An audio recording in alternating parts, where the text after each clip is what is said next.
Dans la première vidéo, nous avons regardé les faux Jésus qui viennent de l'extérieur, ceux des sectes, des religions, des systèmes ésotériques. Des erreurs relativement faciles à identifier pour quelqu'un qui lit la Bible. Mais il en existe d'autres. Des faux Jésus qui ne viennent pas de l'extérieur, qui sont nés à l'intérieur du christianisme évangélique lui-même, qui circulent dans des églises qui se disent bibliques, dans des chants que vous connaissez, dans des livres chrétiens que vous avez peut-être lus, dans des prédications que vous avez peut-être applaudies. Ces Jésus-là sont plus dangereux, précisément parce qu'ils ressemblent davantage aux vrais, et précisément aussi parce qu'ils portent un costume évangélique. Paul l'a dit en 2 Corinthiens chapitre 11 des versets 13 à 14. Ces gens-là sont de faux apôtres, des ouvriers trompeurs qui se déguisent en apôtres de Christ. Et cela n'est pas étonnant, car Satan lui-même se déguise en ange de lumière. Se déguiser, non pas s'opposer frontalement, mais se déguiser. Prendre l'apparence de la vérité pour la corrompre de l'intérieur. C'est exactement ce qui s'est produit. Voyons comment. Premier faux Jésus, le Jésus copain, le Jésus de fiction. Celui-ci prend plusieurs images, mais ils viennent tous du même moule. Laissez-moi les nommer un par un. Il y a d'abord le Jésus copain. Vous le connaissez à ce langage. J'ai parlé à Jésus ce matin et il m'a dit que. Suivi d'une confidence personnelle qui ressemble davantage à une conversation entre amis qu'à une rencontre avec le Dieu 3 fois saint. C'est le Jésus avec qui on plaisante, à qui on parle comme à un camarade de quartier, qui comprend tout, excuse tout, ne reprend jamais. Un Jésus ramené à hauteur d'homme, domestiqué, rendu confortable. Ce Jésus-là ne dérange pas, il accompagne, il valide. Mais regardez ce qui se passe dans l'Apocalypse au chapitre 1, quand l'apôtre Jean, celui qui avait posé sa tête sur la poitrine de Jésus lors du dernier repas, celui qu'il avait connu intimement pendant 3 ans, celui qui l'aimait profondément, quand il le voit dans sa gloire ressuscitée. Au verset 17, « Quand je le vis, je tombai à ses pieds comme mort. » Comme mort. Ce n'est pas la réaction de quelqu'un qui retrouve un copain. C'est la réaction d'une créature devant son Créateur glorifié. Et Jean n'était pas un homme de peu de foi. C'était l'apôtre bien-aimé. La familiarité qu'il avait connue avec Jésus dans sa vie terrestre ne l'a pas préparé à la vision de sa gloire. Elle l'a terrassé. Il y a enfin le Jésus de fiction. Et je vais nommer une production très répandue dans les milieux évangéliques, la série The Chosen. Je vais être précise parce que cette question mérite honnêteté et non émotion. Le problème avec The Chosen et avec tous les films, livres et représentations de ce type n'est pas qu'ils soient visuels. La question n'est pas l'image. La question est la méthode. On met dans la bouche de Jésus des paroles que l'Écriture ne lui donne pas. On lui invente des scènes entières. On lui prête des plaisanteries, des hésitations, des moments de doute, des réactions émotionnelles que la parole n'a pas mis là. Dès qu'on fait cela, on fabrique. Et même avec les meilleures intentions, même avec une équipe de conseillers théologiques, même avec un acteur sincère, le résultat est un Jésus partiellement inventé. Un Jésus dont certaines paroles viennent de Dieu et d'autres viennent d'un scénariste. Le spectateur ne fait pas la différence. Les deux se fondent dans sa mémoire. Et progressivement, le Jésus fictif prend la place du Jésus des Écritures dans l'imagination. La parole de Dieu est catégorique. Deutéronome chapitre 4 au verset 2. « Vous n'ajouterez rien à ce que je vous prescris, et vous n'en retrancherez rien. » Et Apocalypse chapitre 22 au verset 18. « Si quelqu'un ajoute à ces choses, Dieu le frappera des fléaux décrits dans ce livre. » Jésus n'a pas besoin qu'on l'aide à être intéressant. Il n'a pas besoin qu'on le rende accessible en lui inventant des répliques sympathiques. La parole seule suffit. Elle a converti des millions d'âmes depuis 2000 ans sans l'aide d'aucun scénariste. Ce qui se cache derrière le copain, le personnage de fiction, c'est la même tentation fondamentale. Ramener Jésus à notre niveau, le rendre gérable, le rendre confortable. Mais Ésaïe chapitre 55, les versets 8 et 9, met fin à cette tentation une fois pour toutes. Car mes pensées ne sont pas vos pensées, et vos voix ne sont pas mes voix, dit l'Éternel. Autant les cieux sont élevés au-dessus de la terre, autant mes voix sont élevées au-dessus de vos voix, et mes pensées au-dessus de vos pensées. Autant les cieux sont élevés au-dessus de la terre. Ce n'est pas un copain et ce n'est pas un personnage de série, c'est le Dieu vivant, fait chair, crucifié, ressuscité, glorifié et qui revient. Deuxième faux Jésus, le Jésus du mouvement Word of Faith, parole de foi. Celui-ci vous est peut-être familier sous d'autres noms. L'évangile de la prospérité, la théologie de la foi positive, le proclame ta bénédiction et elle se manifestera. Ses représentants les plus connus sont Kenneth Hagin, Kenneth Copeland, Ben Hinn, Creflo Dollar, Joel Osteen. Leurs vidéos circulent massivement sur Internet. Certaines de leurs révélations sur Jésus feraient dresser les cheveux sur la tête si on les présentait clairement. Voici ce qu'ils enseignent sur Jésus. Il est mort spirituellement en enfer, pas seulement physiquement sur la croix. Il a été torturé par les démons en enfer pendant 3 jours. Il a dû renaître spirituellement dans les profondeurs de l'enfer. Et sa résurrection est le modèle de ce que tout croyant peut vivre, parce que vous aussi, vous êtes un Dieu, un fils de Dieu, dans le sens littéral de la même nature que Jésus. Ces affirmations ne reposent sur aucun texte biblique correctement interprété. Aucun. La parole dit en Hébreux chapitre 7 au verset 26 que Jésus est saint, innocent, sans tache, séparé des pécheurs. Il ne s'est pas identifié au péché dans sa personne. Il a porté nos péchés. Il en a subi la peine. Mais il n'est jamais devenu pécheur, jamais tombé sous la domination de Satan, jamais eu besoin de renaître. Et en 1 Pierre chapitre 3 versets 18 et 19, la descente de Jésus aux enfers est mentionnée, non pas pour y être torturé, mais pour y proclamer sa victoire. Il n'y est pas allé comme prisonnier, il y est allé comme vainqueur. Dans la théologie Word of Faith, Jésus n'est plus vraiment le sauveur unique. Il est un modèle, un prototype de ce que vous pouvez devenir. La croix est réinterprétée, le salut est réinterprété, et la foi devient non plus la confiance en Christ, mais une force spirituelle que vous exercez pour obtenir santé, richesse et succès. Ce n'est pas le Christ crucifié dont parle Paul en 1 Corinthiens chapitre 1 au verset 23. Nous prêchons Christ crucifié. Scandale pour les Juifs et folie pour les Grecs. Scandale et folie, ce n'est pas un programme de prospérité. Troisième faux Jésus, le Jésus de William Branham. William Branham est un prédicateur américain du XXe siècle, considéré comme l'un des pères fondateurs du mouvement charismatique moderne. Son influence est massive et largement sous-estimée. Beaucoup de croyants aujourd'hui sont nourris de son enseignement sans même savoir qui il est. Son erreur centrale sur Jésus est le modalisme, une hérésie condamnée dès le IIIe siècle de l'Église. Branham enseignait que Dieu n'est pas 3 personnes distinctes, Père, Fils, Saint-Esprit, mais une seule personne qui se manifeste sous 3 modes différents. Jésus serait simultanément le Père, le Fils et le Saint-Esprit. Il n'y a pas de Trinité, il y a un seul Dieu qui porte 3 noms. Cette doctrine, appelée aussi oneness ou Jésus seulement, détruit la révélation biblique de Dieu telle qu'elle se manifeste notamment au baptême de Jésus en Matthieu chapitre 3 versets 16 et 17. Le Fils est baptisé dans le Jourdain, le Saint-Esprit descend sur lui comme une colombe, et la voix du Père parle depuis le ciel. 3 personnes distinctes, simultanément présentes en un seul moment.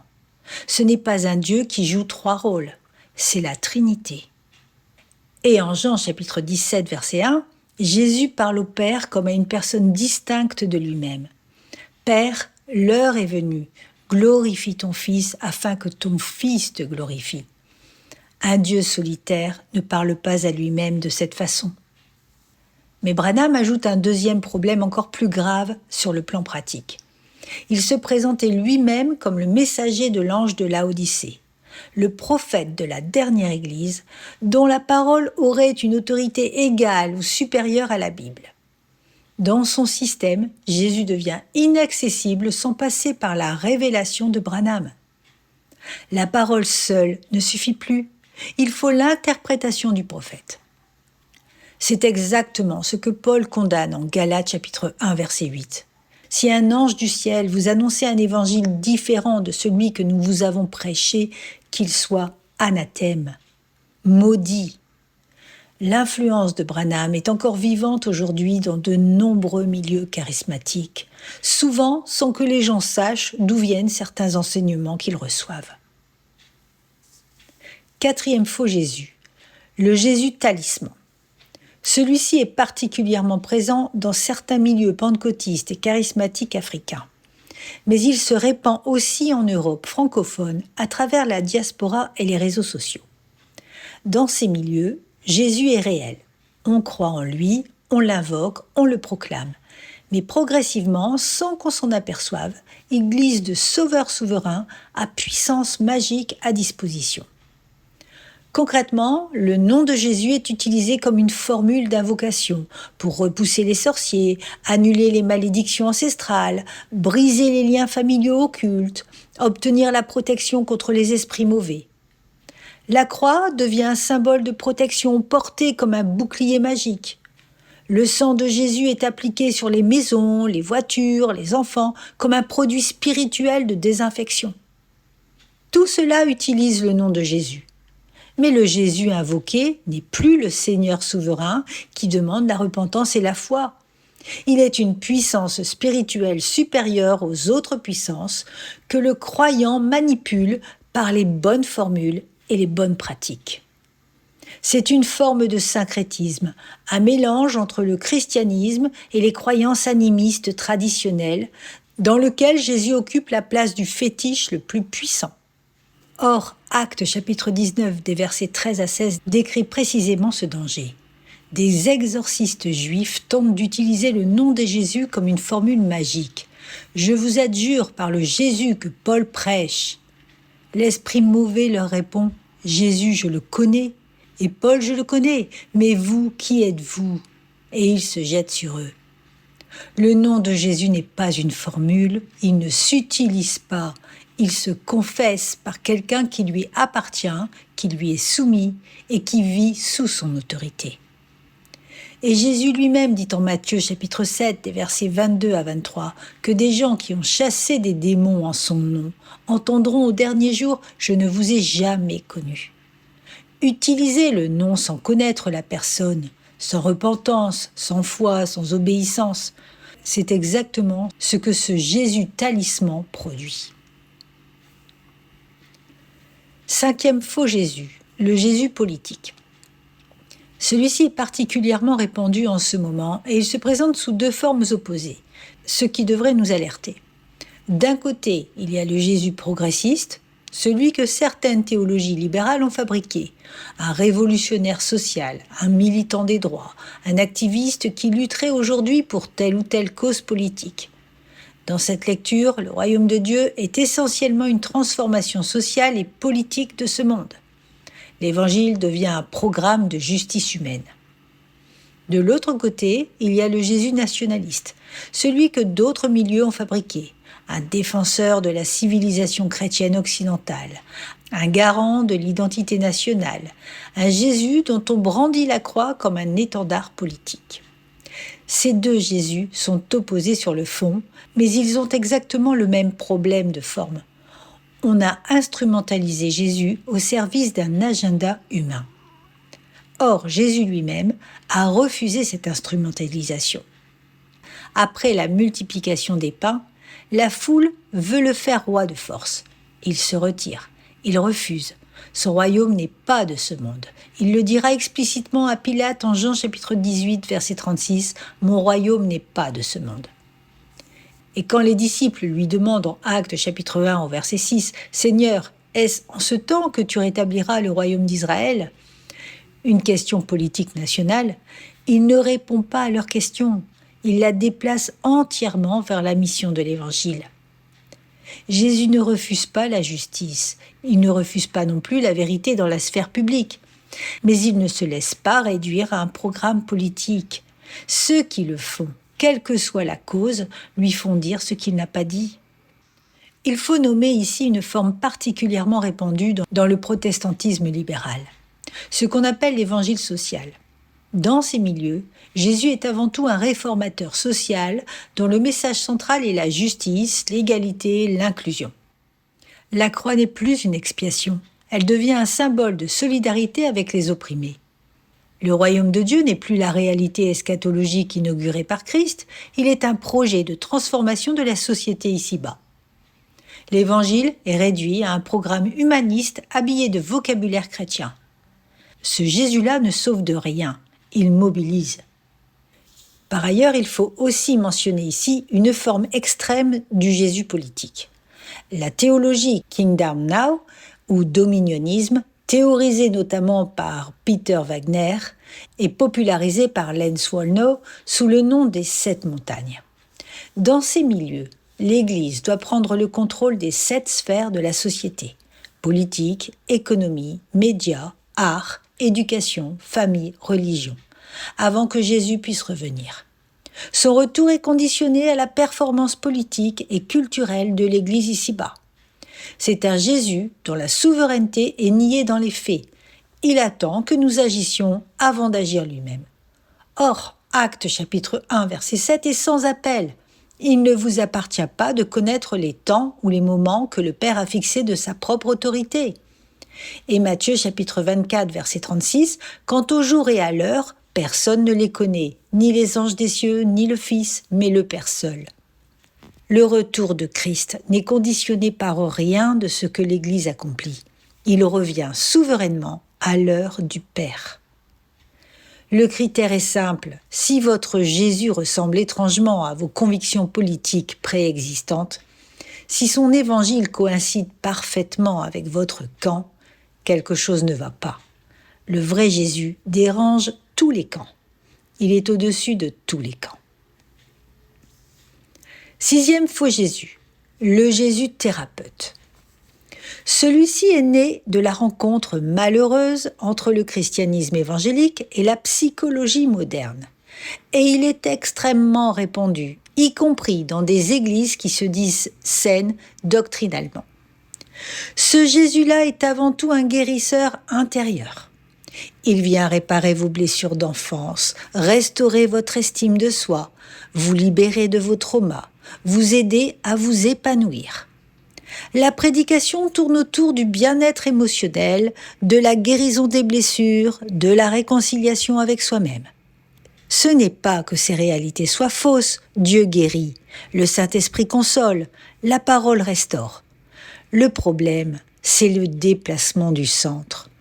Dans cette théologie, le problème fondamental de l'homme n'est plus le péché devant un Dieu saint, c'est la blessure devant un Dieu thérapeute. La solution n'est plus la croix et la repentance, c'est le processus de guérison et de croissance personnelle. Et Jésus n'est plus le sauveur qui porte la colère de Dieu à notre place. Il est le médecin qui soigne nos fragilités. Mais l'Écriture pose un diagnostic différent. En Jérémie chapitre 17 au verset 9, « Le cœur est tortueux par-dessus tout et il est méchant. Il n'est pas blessé, ni fragile, mais méchant. » Et en Romains chapitre 3 verset 23, « Tous ont péché et sont privés de la gloire de Dieu. » Le problème premier de l'homme, c'est le péché, une rébellion contre Dieu et non un manque d'épanouissement. Jésus n'est pas venu principalement pour vous aider à vous sentir mieux. Il est venu, dit Matthieu chapitre 1 verset 21, pour sauver son peuple de ses péchés. de ses péchés et non pas de ses complexes. Quand on substitue la thérapie à la repentance, on fabrique un évangile qui ne sauve pas. On soulage peut-être temporairement, mais on ne sauve pas. 5e faux Jésus, le Jésus des miracles à la demande.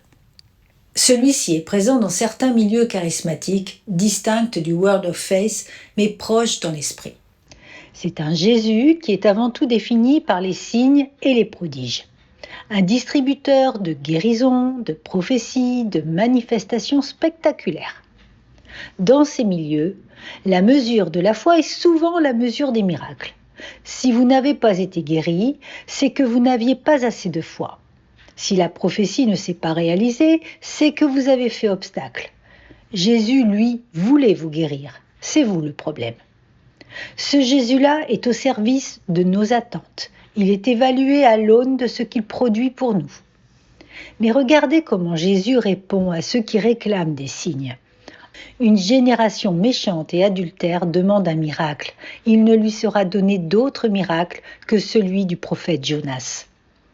Une génération méchante et adultère demande un signe. Ce sont des mots durs. Jésus ne récompense pas la demande de prodige, il la juge. Et en Jean chapitre 2, versets 23 à 24, après que Jésus eut fait des miracles à Jérusalem, le texte dit « Plusieurs crurent en son nom, voyant les miracles qu'il faisait. Mais Jésus ne se fiait pas à eux, parce qu'il les connaissait tous. Il ne se fiait pas à eux. Une foi fondée sur les miracles n'est pas la foi que Jésus recherche. Il cherche une foi fondée sur sa parole, sur sa personne, sur son évangile, et non pas sur l'expérience spectaculaire du moment. Cela ne signifie pas que Dieu ne guérit pas. Il guérit souverainement quand il le veut, comme il le veut. Mais un Jésus réduit à son utilité miraculeuse, évalué à la mesure de ce qu'il nous apporte, n'est plus le Seigneur. Il est serviteur de nos désirs. Et c'est une inversion complète de l'Évangile. 7e faux Jésus, le Jésus de l'hypergrâce. Celui-ci est très répandu en ce moment, notamment sur les plateformes numériques, et il est particulièrement dangereux parce qu'il utilise de vrais textes bibliques. Mais il les ampute de leur contexte jusqu'à les retourner contre eux-mêmes. Son représentant le plus connu est Joseph Prince, pasteur singapourien, suivi par des millions de personnes dans le monde. Mais le courant est plus large. On le retrouve dans de nombreux enseignements en ligne, dans des chants de louanges, dans des livres à succès. Voici la doctrine. Jésus a tout accompli à la croix. La grâce est totale, complète, définitive. Donc il n'y a plus aucune exigence, aucune loi, aucune repentance nécessaire après la conversion. Le péché du croyant ne compte plus. Dieu ne le voit plus, il ne voit que la justice de Christ. La conscience du péché est présentée comme un manque de foi, voire comme une œuvre de la chair. Le vrai croyant vit dans une grâce si totale qu'il n'a plus à se préoccuper de son péché. Il y a une vérité au cœur de cela. Oui, la croix est suffisante. Oui, la grâce est complète. Oui, le croyant est justifié une fois pour toutes. Mais regardez ce que Paul fait immédiatement après avoir développé la grâce en Romains chapitre 6 des versets 1 à 2. Que dirons-nous donc ? Demeurerons-nous dans le péché afin que la grâce abonde ? Loin de là. Il anticipe exactement l'argument de l'hypergrâce et le condamne sans hésiter. Et Jésus lui-même dit en Jean chapitre 8 au verset 11 « Va et ne pêche plus ». Il ne dit pas « ne t'inquiète plus du péché ». Il ne dit pas « la grâce couvre tout, continue », mais « va et ne pêche plus ». L'accueil de la grâce et l'exigence de la sainteté sont inséparables dans l'Évangile. En Tite chapitre 2, versets 11 à 12, Paul dit que la grâce de Dieu nous enseigne à renoncer à l'impiété et aux convoitises mondaines. La grâce enseigne, elle forme, elle exige. Une grâce qui n'exige rien n'est pas la grâce biblique. C'est ce que Dietrich Bonhoeffer appelait la grâce à bon marché. L'absolution sans repentance, le baptême sans discipline, la croix sans la croix. Le Jésus de l'hypergrâce est un Jésus dont on a gardé l'amour et retiré la sainteté. Un Jésus qui justifie sans transformer. Un Jésus qui pardonne sans demander de changement. Ce n'est pas le Jésus qui dit en Matthieu chapitre 5 au verset 48 « Soyez parfaits comme votre Père céleste est parfait ». Ce n'est pas le Jésus qui dit en Jean chapitre 14 au verset 15 « Si vous m'aimez, gardez mes commandements ».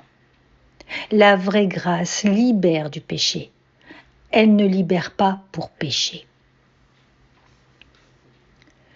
8e faux Jésus, le Jésus des milieux souverainistes. Dans certains milieux qui se réclament du christianisme, et ce mouvement a pris de l'ampleur ces dernières années, on enseigne que le croyant est souverain. Souverain sur sa personne, non soumis aux autorités civiles, libre de décider lui-même quelles lois il reconnaît et lesquelles il rejette. On cite la Bible, on invoque le nom de Jésus, on a parfois une ferveur réelle et une lecture apparemment sérieuse des textes. Mais le Jésus qu'on honore dans ces milieux est un Jésus façonné pour justifier une rébellion que la parole condamne explicitement. Le texte le plus souvent retourné est Romains chapitre 13. Ouvrons-le sans détour. Versets 1 à 2. Que toute personne soit soumise aux autorités supérieures, car il n'y a point d'autorité qui ne vienne de Dieu. Et les autorités qui existent ont été instituées de Dieu. C'est pourquoi celui qui résiste à l'autorité résiste à l'ordre que Dieu a établi. Et ceux qui résistent attireront une condamnation sur eux-mêmes. Ce texte est d'une clarté absolue. L'autorité civile est instituée par Dieu, y compris quand elle est imparfaite, y compris quand on n'est pas d'accord avec elle, y compris quand elle déçoit. On m'objectera, Actes chapitre 5 au verset 29. Il faut obéir à Dieu plutôt qu'aux hommes. Mais regardez le contexte. Les apôtres avaient reçu l'ordre de cesser de prêcher l'Évangile. C'est cela et uniquement cela qu'ils ont refusé. Ils n'ont pas refusé l'impôt, ni une loi civile ordinaire, mais l'ordre d'apostasier. Ce verset dit « Si l'autorité ordonne de pécher ou de renier Christ, on obéit à Dieu. » et pas pour d'autres raisons. Pierre lui-même, qui a prononcé cette parole, écrit en 1 Pierre chapitre 2 des versets 13 à 14 « Soyez soumis à cause du Seigneur à toute institution humaine, soit au roi comme souverain, soit au gouverneur. » Et Jésus lui-même sur l'impôt dû à César « Rendez donc à César ce qui est à César et à Dieu ce qui est à Dieu. » Il n'a pas dit « César n'a aucune autorité sur vous ». Celui qui tord Romains 13 pour justifier sa propre volonté de ne pas se soumettre ne sert plus le Seigneur. Il se sert lui-même et il habille cette rébellion du nom de Jésus. 9e faux Jésus, le Jésus de l'universalisme. Celui-ci est peut-être le plus séduisant de tous parce qu'il flatte notre désir le plus profond. Que tout le monde soit sauvé, que personne ne se perde, que l'amour de Dieu finisse par tout réconcilier. Son représentant évangélique le plus connu est Rob Bell, dont le livre Love Wins a provoqué une onde de choc dans les milieux évangéliques anglophones au début des années 2010. Mais la pensée universaliste est bien plus ancienne et bien plus répandue que son seul nom. Elle circule aujourd'hui massivement dans les prédications, les chants, les réseaux sociaux chrétiens, souvent sans être nommée. Voici la doctrine dans sa forme la plus courante. Jésus a tellement aimé le monde qu'il finira par sauver tout le monde. Même ceux qui n'ont pas cru, même ceux qui l'ont rejeté. L'amour de Dieu est si grand qu'il ne peut pas laisser une âme se perdre éternellement. L'enfer, s'il existe, est temporaire. Une purification après laquelle tous reviennent à Dieu. Ce Jésus-là est dépouillé de deux réalités constitutives de qui il est. Il n'est plus juge. Or, Jésus lui-même dit en Jean chapitre 5 au verset 22, « Le Père ne juge personne, mais il a remis tout jugement au Fils. Et en Actes 17, 31, il a fixé un jour où il jugera le monde selon la justice, par l'homme qu'il a désigné. Le jugement n'est pas une option dans la théologie de Jésus, c'est une certitude qu'il annonce lui-même. Il n'est plus celui qui avertit de l'enfer. Et c'est là le paradoxe le plus frappant. C'est Jésus lui-même, non pas Paul ni l'Ancien Testament, qui parle le plus de l'enfer dans toute la Bible. En Matthieu chapitre 10 au verset 28, « Craignez plutôt celui qui peut faire périr l'âme et le corps dans la géhenne. » En Marc 9, 47 à 48, « Il vaut mieux entrer borgne dans le royaume de Dieu qu'avoir 2 yeux et d'être jeté dans la géhenne où le ver ne meurt point et où le feu ne s'éteint point. » En Matthieu 25, 46, « Ceux-ci iront au châtiment éternel et les justes à la vie éternelle. » Le même mot grec, aionos, éternel, pour les 2 destinées. Si la vie éternelle est éternelle, le châtiment l'est aussi. À Jésus qui ne juge pas et qui ne parle pas de l'enfer contredit ses propres paroles. Ce n'est pas le Jésus des évangiles. C'est une version édulcorée, fabriquée pour ne pas déranger. Et supprimer l'enfer, c'est supprimer la croix. Pourquoi Jésus serait-il mort dans un supplice aussi terrible si tout le monde finit par être sauvé de toute façon? L'urgence de la croix, le prix de la rédemption, la nécessité de la repentance, tout cela s'effondre si l'universalisme est vrai. 10e faux Jésus, le Jésus des enterrements. Celui-ci est le plus douloureux à nommer, parce qu'il surgit dans les moments de deuil, là où nous sommes les plus vulnérables, là où nous avons le plus besoin de croire que tout ira bien pour ceux que nous aimons. Vous l'avez probablement vécu, un enterrement, un cercueil, des larmes, et un officiant, prêtre, pasteur, aumônier, qui prend la parole et cite Jean, chapitre 14, des versets 1 à 3. « Que votre cœur ne se trouble point, croyez en Dieu et croyez en moi. Il y a plusieurs demeures dans la maison de mon Père. Si cela n'était pas, je vous l'aurais dit, je vais vous préparer une place. » Ce texte est magnifique, il est vrai, il est une promesse réelle de Jésus ressuscité. Mais la question que personne n'ose poser à voix haute, parce que le moment semble l'interdire, c'est « à qui Jésus dit-il ces mots ?» Il les dit à ses disciples, à ceux qui l'ont suivi, à ceux qui ont cru en lui de manière personnelle, consciente, transformatrice. Ces paroles sont adressées à des croyants nés de nouveau.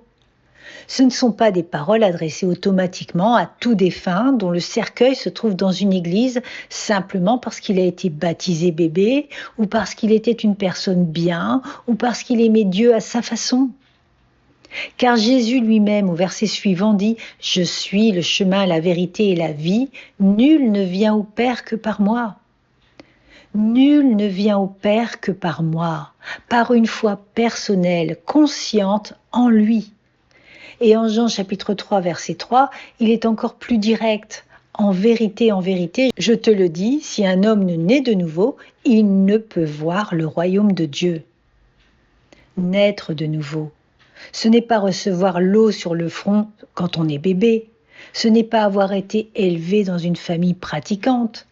Ce n'est pas avoir observé des rites religieux toute sa vie. C'est une transformation intérieure opérée par le Saint-Esprit, inséparable de la repentance et de la foi. Je ne dis pas que Dieu ne peut pas faire grâce dans les derniers instants d'une vie. Je ne sonde pas les cœurs. Dieu seul sait ce qui se passe entre une âme et lui dans les dernières heures, dans les derniers moments de conscience. Il est souverain et miséricordieux. Mais je dis ceci, l'Église n'a pas le droit de promettre le ciel à ceux pour lesquels la parole ne le promet pas. Ce n'est pas de la dureté, c'est de la fidélité à l'Évangile. Appliquer Jean 14 à tout défunt sans distinction, c'est anesthésier les vivants qui sont assis dans ces chaises. C'est leur faire croire qu'il n'y a rien à décider, rien à craindre, que l'éternité s'arrange toujours. C'est leur voler l'urgence de l'Évangile au moment précis où la mort leur rappelle qu'ils sont mortels eux aussi. Jésus dit en Matthieu chapitre 7, des versets 13 à 14, « Large est la porte, spacieux est le chemin qui mène à la perdition, et il y en a beaucoup qui entrent par là. Mais étroite est la porte, resserré le chemin qui mène à la vie, et il y en a peu qui les trouvent. » Peu, ce mot est dans la bouche de Jésus, non pas dans la mienne. Le Jésus des enterrements efface ce mot. Il transforme la porte étroite en porte large. Il console, mais d'un mensonge. Et un mensonge consolant est plus destructeur qu'une vérité difficile, parce qu'il endort ceux qui auraient encore le temps de se réveiller. Voilà 11 faux Jésus. 11 contrefaçons nées à l'intérieur du christianisme lui-même. Et maintenant, je vais vous poser la question que j'ai posée dans la première vidéo, mais différemment. Ce n'est pas « est-ce que vous reconnaissez ces erreurs ?» C'est « est-ce que vous vous êtes reconnu dans l'une d'elles ?» Parce que c'est possible. Il est possible d'avoir grandi dans une église évangélique, d'avoir lu sa Bible, d'avoir prié régulièrement, et d'avoir néanmoins reçu un Jésus partiellement faux, un Jésus amputé d'une partie de sa vérité. Un Jésus retouché pour correspondre à nos attentes, à notre époque, à nos sensibilités. Ce n'est pas nécessairement de la mauvaise volonté, c'est souvent de l'ignorance, c'est souvent l'effet d'un enseignement reçu sans être vérifié. Mais l'ignorance ne protège pas. En Osée chapitre 4 verset 6, « Mon peuple est détruit parce qu'il lui manque la connaissance. » La connaissance de qui ? De Dieu tel qu'il s'est révélé. Du Jésus des Écritures et non pas du Jésus de la culture ambiante. Comment connaît-on le vrai Jésus ? Par la parole seule, par les Écritures seules. Jésus dit aux scribes, « Vous sondez les Écritures parce que vous pensez avoir en elles la vie éternelle. Ce sont elles qui rendent témoignage de moi. » Les Écritures rendent témoignage de lui. Mais pas les traditions, ni les révélations privées, ni les visions, ni les films chrétiens, ni les best-sellers évangiles. Les Écritures. Et en Luc chapitre 24 verset 27, après la résurrection, Jésus lui-même sur le chemin d'Emmaüs, commençant par Moïse et par tous les prophètes, leur expliqua dans toutes les Écritures ce qui le concernait. Toute la Bible parle de lui. C'est là qu'on le trouve. C'est là qu'on le connaît vraiment. Si votre Jésus ne correspond pas au Jésus des Écritures, si vous devez tordre des textes, en ignorer d'autres ou ajouter des révélations pour le soutenir, il faut s'arrêter. Il faut revenir au texte avec humilité, avec un esprit prêt à être corrigé. La vraie foi en Jésus-Christ n'est pas un sentiment. Ce n'est pas une expérience émotionnelle, ce n'est pas une religion culturelle héritée, c'est s'appuyer sur ce que Dieu a dit de son Fils, tel qu'il l'a dit, sans rien ajouter, sans rien retirer. Laissez-moi finir par une réalité qui devrait nous remplir à la fois de crainte et d'espérance. Il y a un texte qui me fait trembler, Matthieu chapitre 7, les versets 21 à 23. Ce sont les paroles de Jésus lui-même. Plusieurs me diront en ce jour-là, « Seigneur, Seigneur, n'avons-nous pas prophétisé par ton nom? N'avons-nous pas chassé des démons par ton nom? Et n'avons-nous pas fait beaucoup de miracles par ton nom? » Alors je leur dirai ouvertement, « Je ne vous ai jamais connus. Retirez-vous de moi, vous qui commettez l'iniquité. » Des gens qui ont prophétisé, qui ont chassé des démons, qui ont fait des miracles au nom de Jésus. Et le Seigneur leur dit, « Je ne vous ai jamais connus. » Parce qu'ils n'avaient pas le vrai Jésus. Ils avaient un Jésus dont ils utilisaient le nom, mais qui n'était pas le Seigneur auquel ils s'étaient soumis, qui n'était pas le sauveur de leurs péchés, ni le maître de leur vie. La question n'est pas « Avez-vous fait des choses au nom de Jésus ?» La question est « Connaissez-vous Jésus ?» Et plus encore, est-ce lui qui vous connaît ? Ce Jésus-là, le vrai, le seul, va revenir. Je vis le ciel ouvert, et voici, parut un cheval blanc. Celui qui le montait s'appelait fidèle et véritable. Et il juge et combat avec justice. Ses yeux étaient comme une flamme de feu. Sur sa tête étaient plusieurs diadèmes. Il a sur son vêtement et sur sa cuisse un nom écrit, Roi des rois et Seigneur des seigneurs. À ce moment-là, tous les faux Jésus s'effondreront. Ils n'auront aucune réalité, aucun poids, aucune puissance. Il n'y aura plus que lui. La miséricorde de Dieu, c'est que ce jour n'est pas encore venu. Il y a encore un temps pour venir à lui tel qu'il est, non pas au Jésus que vous avez peut-être hérité ou construit ou imaginé, mais au Jésus que les Écritures révèlent. Celui qui dit, celui qui vient à moi, je ne le mettrai pas dehors. Si vous ne l'avez jamais rencontré, lui, vraiment lui, ouvrez la Bible, et non pas un livre sur Jésus ou une série sur Jésus, mais la Bible. Lisez l'évangile de Jean. Lisez l'épître aux Romains, lisez l'épître aux Hébreux et demandez à Dieu avec une humilité totale, Seigneur, montre-moi ton Fils tel qu'il est. Parce qu'il n'y a pas de deuxième chance au-delà de la mort. Il y a ce temps-ci, maintenant, dans lequel la grâce de Dieu vous est offerte. Et il y a le jugement, où chacun devra répondre de ce qu'il a fait du vrai Jésus. Que toute la gloire lui revienne à lui et à lui seul. Soyez bénis.